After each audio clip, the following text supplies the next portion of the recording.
זאת פחות או יותר הסיבה בגינה זכיתי לקבוצה משלי. אוהדי הפועל באר שבע לא ממש אהבו שהעברתי ביקורת על ההתנהגות האלימה של מקצתם כלפי המאמן גיא אזורי, והחליטו שלפתוח קבוצת פייסבוק שמחברת בין שונאי זה סוג של פתרון. נרגעתי כשראיתי שבפייסבוק יש למשל קבוצות של אנשים שמתאהבים את זה שהפיתה שלהם נקראת מהטחינה, שלגיא פינס יש 304 שונאים ולאחמדינג'אד כ-1700, ואותי שונאים רק 104, כמובן בתנאי שלא הצטרפתם במהלך הסרט. במודיעין אני מוצא קבוצת פייסבוק שבאמת התחברה מהסיבות הנכונות. אנחנו עושים מפגוש את אורטל המדהימה.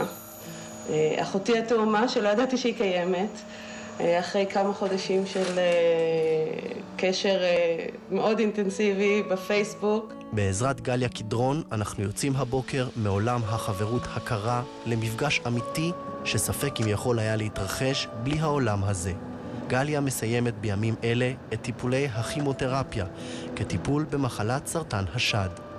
את רוב העצות והתמיכה קיבלה דרך הפייסבוק מאורטל דרי אמיר, שעברה את אותו התהליך והקימה את קבוצת הפייסבוק. גם אני חליתי בסרטן השד.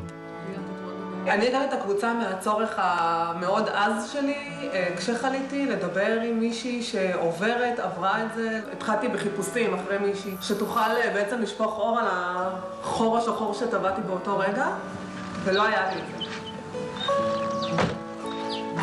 לא במידה שהגענו, תרגשו.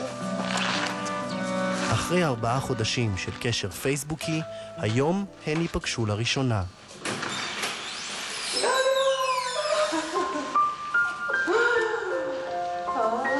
שלום. כאילו אם לא הייתם פה בטוח היינו משבות ציצים. כזה, ואחר כך שנייה.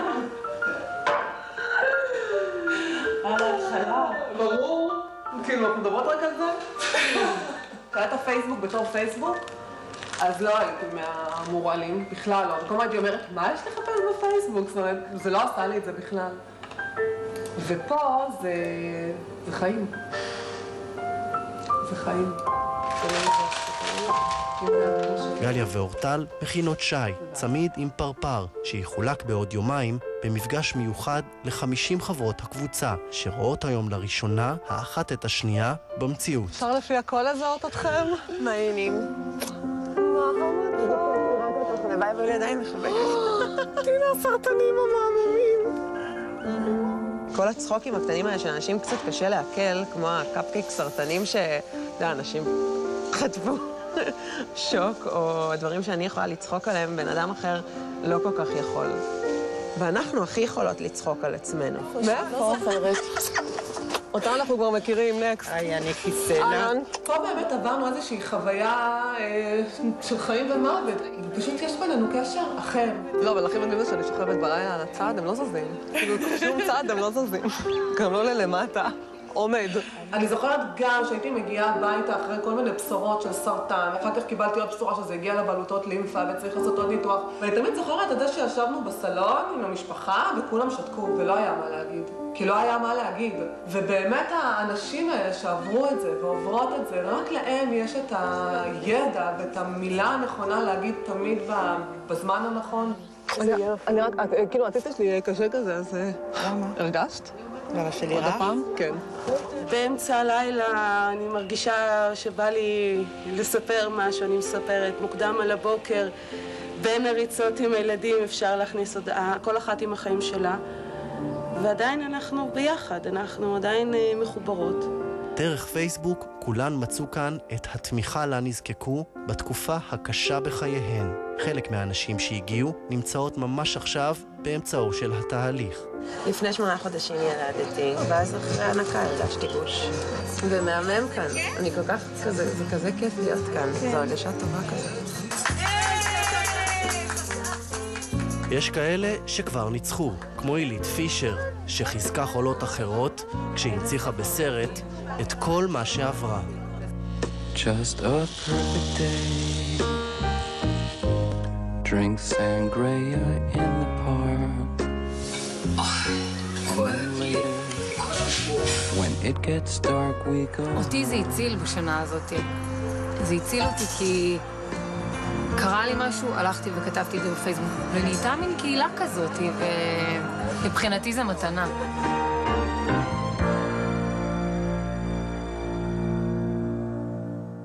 Do you have a Facebook? Have you thought about the privacy you put at risk? Think that's scary?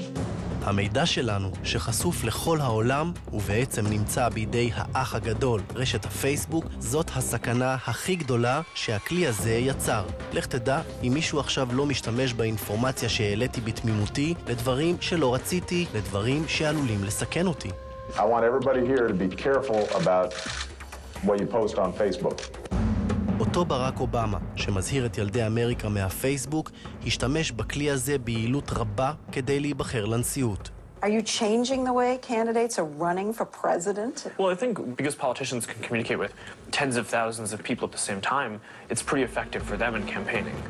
לאובמה יש כבר למעלה מ-16 מיליון תומכים באתר. הפייסבוק הוא כוח פוליטי אדיר, כבר מזמן לא רק הכלי שמשמש לקשר בין חברים בלבד. ולא רק אובמה שם, גם ציפי חוטובלי שלנו בפייסבוק. עוזרה הנאמן מעלה את התמונות והאינפורמציה מכל ועדה ופעילות שלה בכנסת תוך כדי האירוע. נדהמתי לראות עד כמה הכלי הזה שנקרא פייסבוק הוא מצליח להביא המון מהפעילות הפרלמנטרית שלך לאלפי אנשים. בשבילי גם זה הזדמנות לבנות מאגר של אנשים שהם באמת מאוד תומכים בפעילות שלי. אנחנו חזק מאוד בפייסבוק כבר מאפריל, אנחנו נמצאים שם, אפשר להגיד, כמעט 24/7. גם משטרת ישראל חזק בתמונה. היא הקימה יחידה מיוחדת שמשתמשת ביכולות של הפייסבוק למניעת פשיעה. במקרה הזה למשל, המשטרה נעזרה בפייסבוק כדי לנסות לעצור שודד בנק שתמונתו פורסמה באתר המשטרתי כדי להביא ללכידתו. השימוש היעיל ביותר הוא לאיתור נעדרים.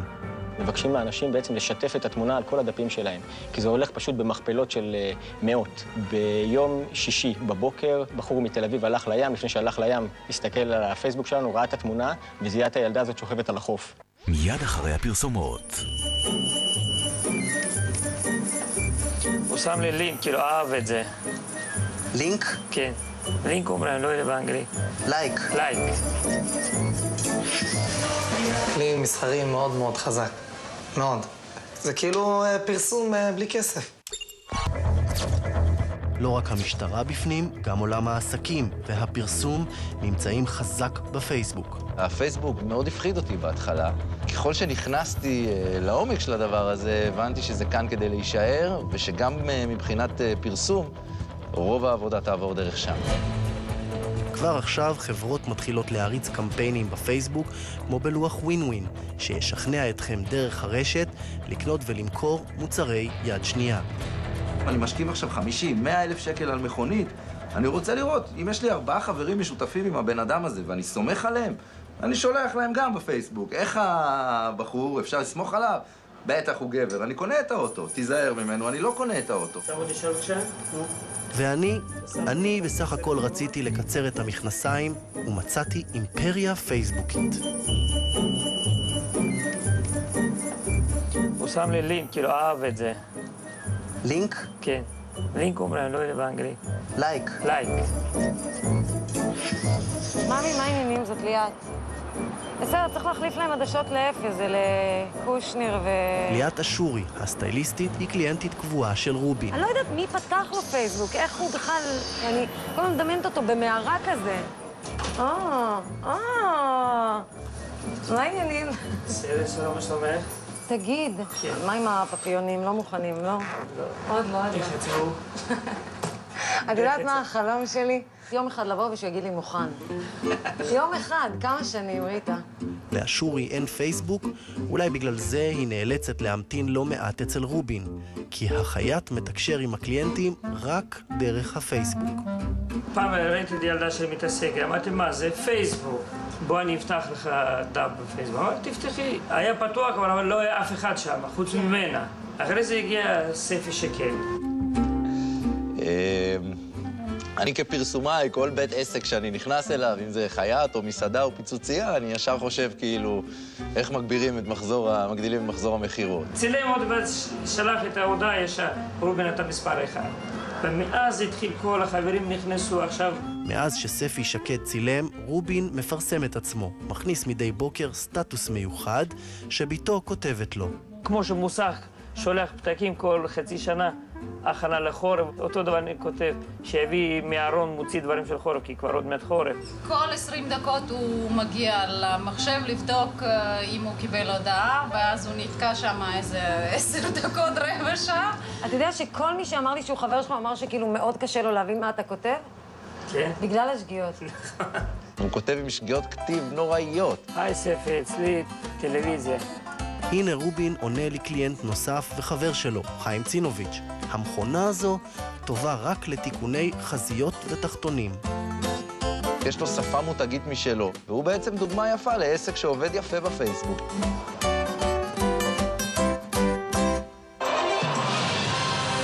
וזמר השנה לשנה זו הוא דודו אהרון. תגידו לה שיש בחור שמבקש. זמר השנה דודו אהרון הוא עסק שמגלגל מיליונים, גם בעזרת הפייסבוק. שלום לכל המעריצים שלי בפייסבוק, באתר הרשמי. יש לו מערך משומן של 4 מעריצים שמתפעלים לו אונליין 4 כרטיסים רשמיים של פייסבוק. דרכם הוא מגיע לקשר ישיר עם 100,000 מעריצים לפחות. כדי לעדכן אתכם אונליין, כמו שאומרים. המתפעלים ניהלו גם קמפיין אגרסיבי ודרשו מ100,000 בכל רגע להצביע עבור דודו, מה שדחף מאוד את בחירתו לזמר השנה. שומע פרסומת בערוץ 24, אתה לא באמת רץ למחשב להצביע. מצד שני בפייסבוק אתה במילא, אתה יודע, אנשים נכנסים להעלות תמונות, לצ'וטט עם חברים. קישורים. אתה רואה קישור, אתה לוחץ עליו, 2 דקות, מצביע. אהרון מקפיד לייצר קמפיינים מתוחכמים בפייסבוק. דרכם הוא מוכר את ההופעות ומייצר כסף. בהופעות האחרונות, כדי לקדם את ההופעה בהיכל נוקיה, דודו שר איזה כיף יהיה בנוקיה, על הלחן של הבית של פיסטוק. איזה כיף יהיה בנוקיה. הלכנו, צילמנו את זה בסרטון וידאו, העלינו את זה לפייסבוק, ועכשיו אתה יכול לראות, אם סתם מחר לדודו תהיה הופעה, בן אדם שיבוא לשם פעם ראשונה רק יחכה שהוא ישאיר את זה. כלי מסחרי מאוד מאוד חזק, מאוד. זה כאילו פרסום בלי כסף. בסיור הקצר שעשינו בעולם הפייסבוק, מצאנו שפייסבוק הוא קודם כל מפלטם של האנשים הבודדים. הם מגלים שם חברים, הם מוצאים שם נחמה, לפעמים גם אהבה. מהפעם הקודמת שנפגשנו עם הבחורה ההיא זה לא כל כך הלך. יש לי פה כל מיני חדשות. יצאתי עם מישהי לפני שבוע, גם דרך הפייסבוק, וגם נמשך הרבה זמן. יומיים. עכשיו חוזרת הביתה למומביי ואז בנגלור.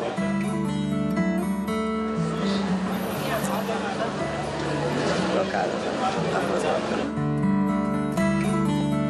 העולם הפייסבוקי שינה את עולם המונחים שהכרנו. המילה חבר מקבלת שם מימד חדש לגמרי, וגם המילה סוף או געגוע. אחותי נפטרה לפני 6 שבועות. כשחזרנו מהלוויה, העלינו את הדף שם אצלה בבית, וכזה באופן טבעי התחלנו להסתכל, לדפדף, ופתאום למחרת שנכנסתי ראיתי שהתחיל להיות ככה פעיל, ופתאום אמא שלי כותבת ועוד חברה כותבת, וזה לא מפסיק. עמרי חיון הספיק בינתיים לחצות את קו 40,000 המעריצים, וגם להיכנס לכלא הצבאי על עריקות. מי יודע, אולי פעם הוא עוד יהיה הגיא פינס הבא, כי כמו בחיים, אף פעם לא תדע מה יוליד לך הפייסבוק. את מתחרטת? שצילמת, שפרסמת. שצילמתי, לא, שפרסמתי, כן. קרה גם משהו טוב. מאוד. משהו שקשור לתחום הרומנטי? כן. נכנסים אליך לפייסבוק, מתחילים לדבר איתך, וואו, אנחנו איתך וכאלה, ותוך כדי זה זרם ל4 חודשים. והוא חשוב לך? מאוד. לדף הפייסבוק של שרה גל נוספו מאז עוד 100 חברות חדשות, חולות סרטן השד כמוה. בקבוצת הפייסבוק המשותפת הן מחוברות, מקבלות את התמיכה שלא היו מוצאות בשום דרך אחרת. עכשיו, אמרת לה שעוד לא חיברו אותי. זה הכי כיף, כי מה, זה כאילו שאני בבית עכשיו. כשחליתי, לא ידעתי כל כך פתאום איך להתייחס לפייסבוק בחודש הראשון, כי אנשים לא יודעים שאני חולה. והדבר שאני החלטתי לעשות שהוא אמיץ בעיניי, ביום המודעות של הסרטן שד שהיה